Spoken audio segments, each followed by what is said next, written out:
In describing the reasons why the hidden side of our art was not discovered before, we compared art history to a temple entered through a portico of erudite knowledge, a portico supported by 5 pillars. What then of ethnocentrism, the second pillar of erudite knowledge? Ethnocentrism, simply put, is when people, used only to hammers, see everything around them as nails. That is, when people cannot imagine a culture radically different from their own and try to fit it within their own painfully limited vision. For example, let's talk about artistic style. Although the 20th century saw a major swing in another direction, the trend that emerged early in the Renaissance is still the most accepted style among the general public. A sort of photographic likeness of whatever is being depicted, that of an illusion of reality. Things are placed according to the laws of perspective, with a single vanishing point. They are shaded to create an intense sense of three-dimensionality, and they are painted to closely match the form of the subject of the painting in lightness and detail and play of light. We think of it as natural, better, truer to reality. It is anything but this, though. It depicts from a single instant in time and from a single viewpoint. It captures only the tiniest part of the essence of what it depicts, and presents it as everything.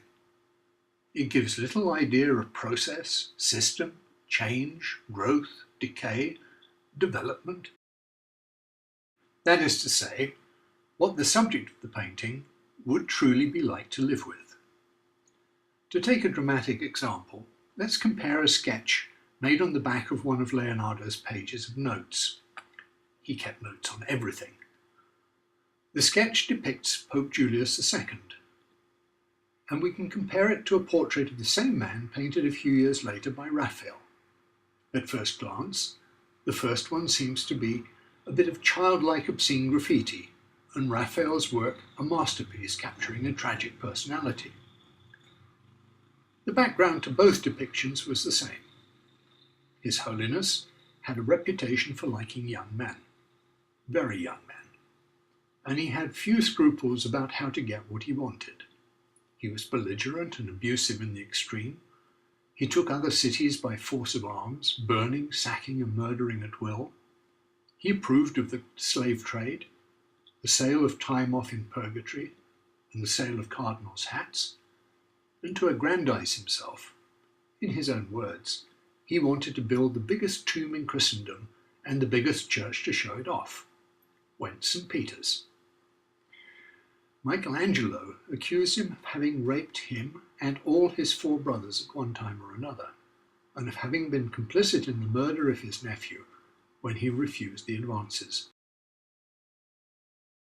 Anyway, a day or two after a huge defeat for Venice, with whom Julius had been at war, he invited one of Leonardo's apprentices, Salai, to the celebrations, and then, as things were winding down, got him on his own to get sexual relief.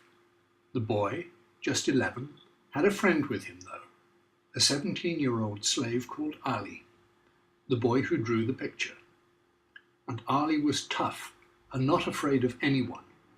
He had already murdered his first slave owner, and while pretending he was going to add some spice to His Holiness's evening, he instead curtailed his pleasure with a very well-concealed knife.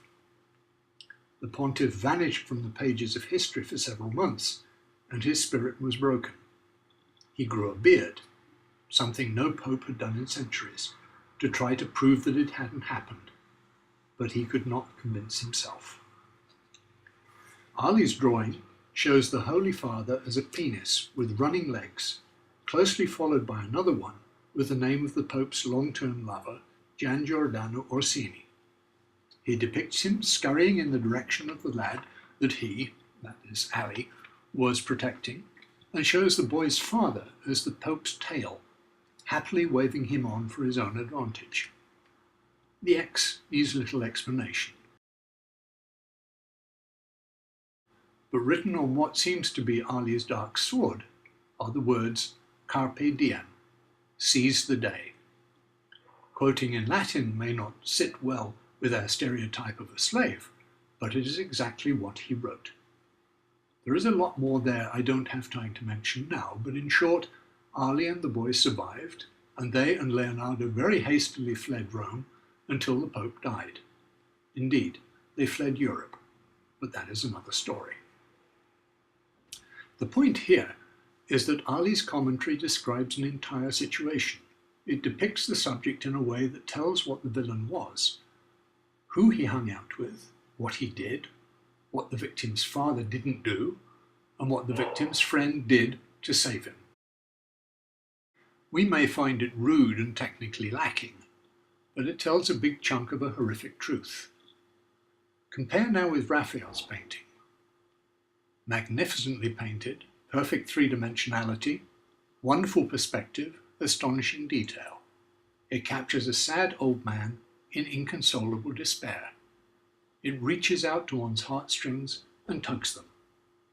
The horror is there too if one looks closely, with the words castrato per Ali e Salai written repeatedly, and His Holiness holding what he lost in his hanky.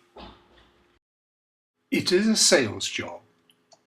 Julius was his first big patron, showering him with money for innumerable huge paintings, establishing him as the #1 Vatican artist. He chose topics of great cultural prestige to paper over the Pope's barbaric image, and in this portrait he found the perfect opportunity to show His Holiness how much he commiserated with his terrible misfortune. Choosing one moment from the man's life, he presents it as how we should remember him, masquerades it as the truth, and along with its photographic illusion of reality, it works. We feel sad and horrified for the monster. The style of art was developed for a purpose.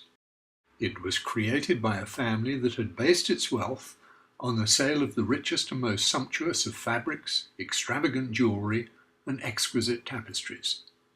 They needed to be shown to their best, their surfaces gleaming, their folds rippling in sumptuous glory in the immaculate observation of the play of light, triggering the observer to want to reach out and touch, try on, and wear their goods. Raphael's style is that of the merchant. It is marketing. It seeks out a sales point, in this case for the unsaleable, and presents it as if it were everything. It is mercantile consumerist art, and perspective, naturalism, three-dimensionality, and the ephemeral joys of light were all created by a family of merchants. Raphael selected the most expensive of materials, both with which to dress his scenes and with which to paint. And he chose prestigious topics, those adored by the rich and powerful, who, while committing obscenities in private, would condemn depictions of what they did as obscene. In short, it creates a shallow fiction. Ali's contribution in comparison is profound, unless, of course, one can see no further than the bounds of one's own culture, and one likes to be seen visiting the temple of art, passing beneath the pillars of prestigious topic, prestigious technique, and prestigious materials, and for one's shadow to be seen cast on the wall within.